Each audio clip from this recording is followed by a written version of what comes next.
이게 지금 찹쌀인데 꼭 찹쌀을 쓰지 않아도 맵쌀로 해도 돼. 근데 엿의 양이 찹쌀이 더 많고 맑고 투명해, 맵쌀보다. 그래서 찹쌀로 하는데 이 찹쌀은 지금 1kg인데 컵으로 계산하면 5컵 반, 무게로는 1kg.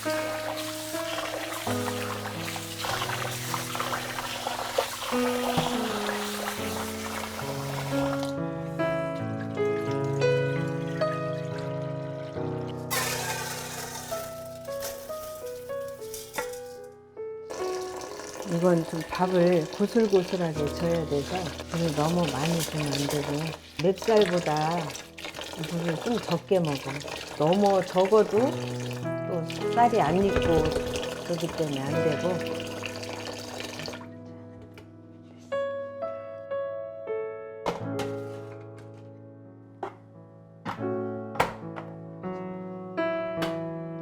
치사로 눌러서 두면 되는데, 생강은 지금 이게 400g인데 생강이라 엄청 깔끔하고 좋아. 근데 이 생강을 사용할 때 주의해야 될 거가 있는데, 이 생강이 곰팡이 나서 썩었거나 이런 부분이 있으면 그거는 무조건 떼어서 버려야 돼. 여기에 곰팡이 난 부분을 잘라낸다고 해도 이미 여기엔 다 독이 퍼져 있기 때문에 이건 절대로 먹으면 안 된다 그러니까, 곰팡이 났거나 이런 부분이 있으면 다 버리는 걸로 해야 돼.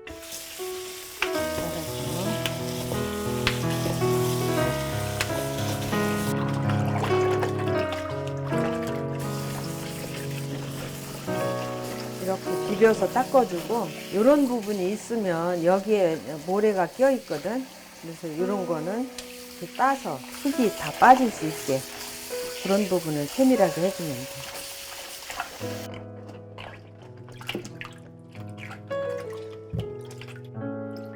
햇생강이라 껍질이 두껍지도 않고.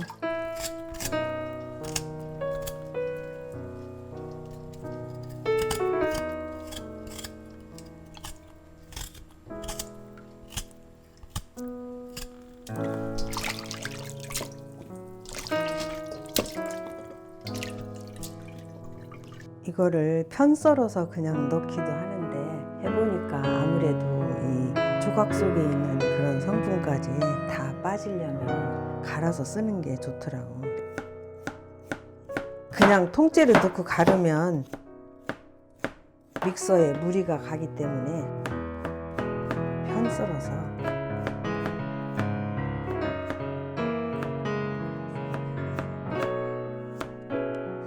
이 성분을 낭비하지 않고 할 수 있어서.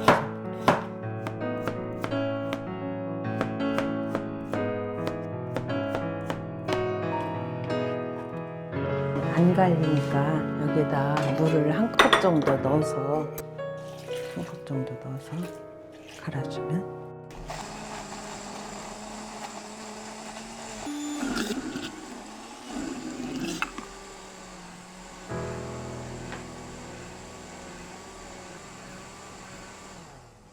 이렇게 갈아서 넣으면 생강 안에 있는 성분을 완전히 추출해서 쓸 수 있기 때문에 갈아서 넣는 게 좋더라고. 그전에는 내가 이걸 그냥 편 썰어서 넣고 했는데 좀 아까운 생각이 들기도 하고, 그거를 따로 이제 골라서 이렇게 말려가지고 생강 편을 만들어서 먹기도 했는데, 이렇게 쓰는 게 더 좋은 것 같아. 1리터, 2리터인데 여기에다가 엿기름 이거 350g인데 여기 먼저 이렇게 풀어서 이렇게 불려놓으면, 이렇게. 이거 생강 양은 이제 취향에 따라서 하면 되는데, 좀 나 같은 경우는 이 생강을 생으로도 잘 먹거든. 생으로 먹어도 난 너무 좋은데 매워서 싫어하는 사람들이 있기 때문에 생강 양은 취향에 따라서 넣어주면 돼. 보통 생강 향 좋아하는 사람들은 좋아하지. 이 정도면.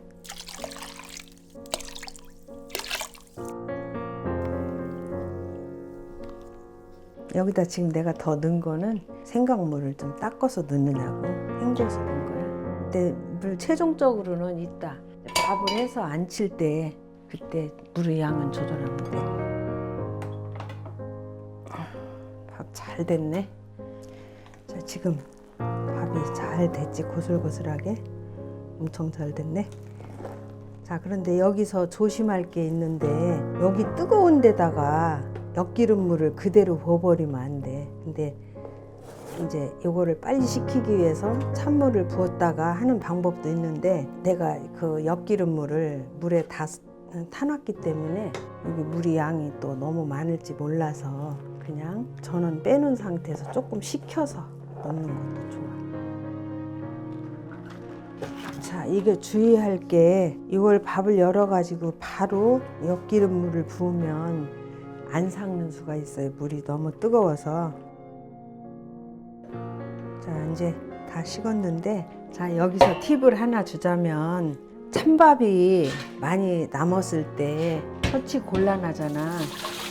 그때 그 찬밥을 그걸 어떻게 할지 몰라서 그러는데 찬밥이 많이 남았을 때는 냉장고에 넣어놨던가 아니면 냉동고에 넣어놨다가 모였을 때 이렇게 조청을 만들거나 식혜를 해서 먹어도 좋거든. 그래서 그것도 하나의 팁이야. 찬밥 이용하는 방법. 자, 이제 여기다가 이제 아까 타놓은 거 부어주는 거야. 아까 물을 조금 부어서 했어도 될 뻔했네. 그렇게 많진 않았는데 물을 너무 많이 잡으면 졸일 때 조금 시간이 많이 걸리기 때문에 이렇게 자작하게만 잡으면 돼.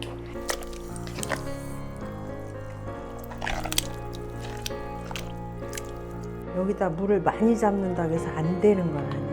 되긴 돼. 근데 이제 물이 많이 잡아지면 졸이는 시간이 조금 길어지겠지.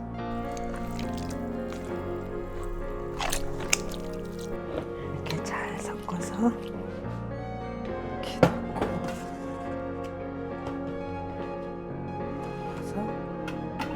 자, 여기서 주의해야 할 점, 요걸 취사로 누르면 절대로 안 돼.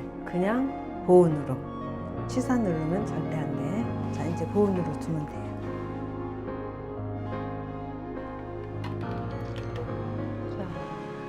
지금 5시간 됐는데 밥알이 물에 떠 있고 다 삭았나 확인하려면 이렇게 밥알을 만져봐서 비볐을 때 이게 미끄러우면은 덜 삭은 거야.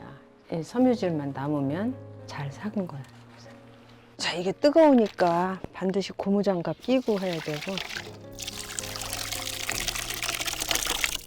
자루에 넣는 것보다 이렇게 혼자 할 때는 큰 보자기 있으면 여기 보자기에 걸르는 것도 괜찮아. 이렇게 걷어 올려서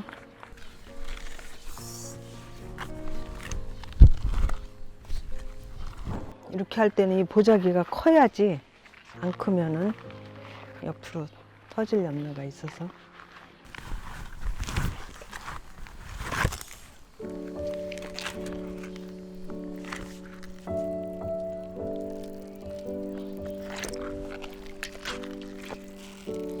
잘 삭으면 이게 잘 짜져.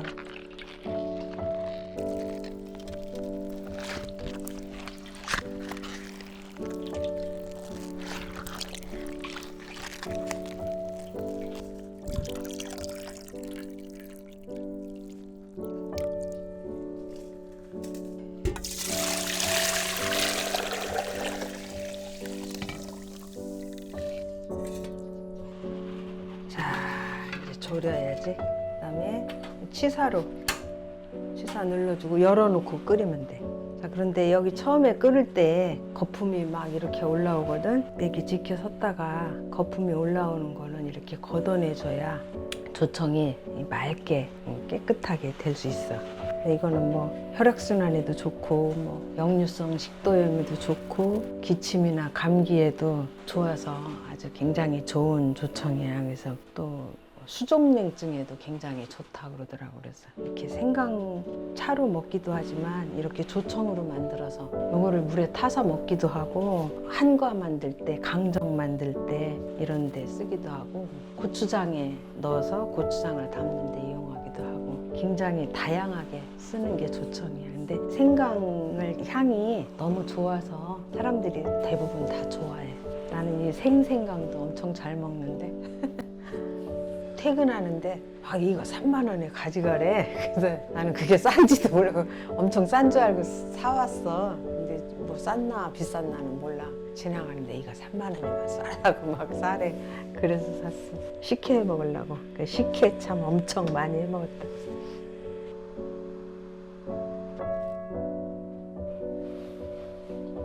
이거 잘 걷어내줘야 이제 여시가 깔끔하지.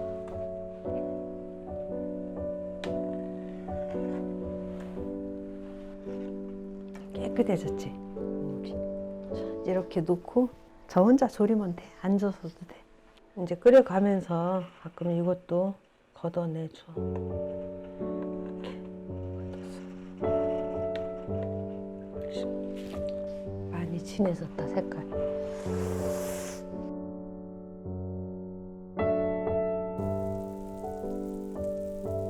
이렇게 막 올라오면 이제 많이 졸여졌다는 얘기야.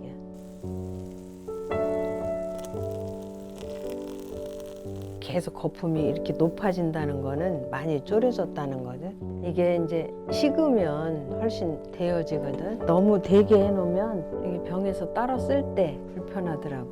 그래서 나는 조금 묽게 졸여놓는 편이야.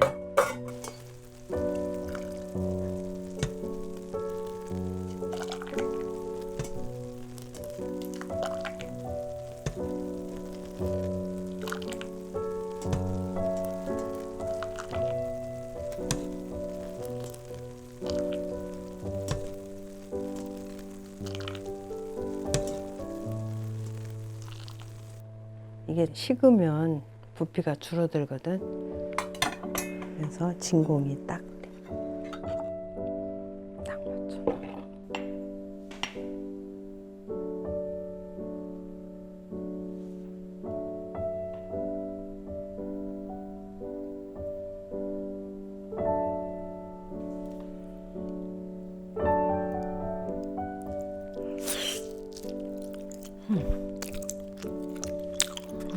생강향 엄청 좋아.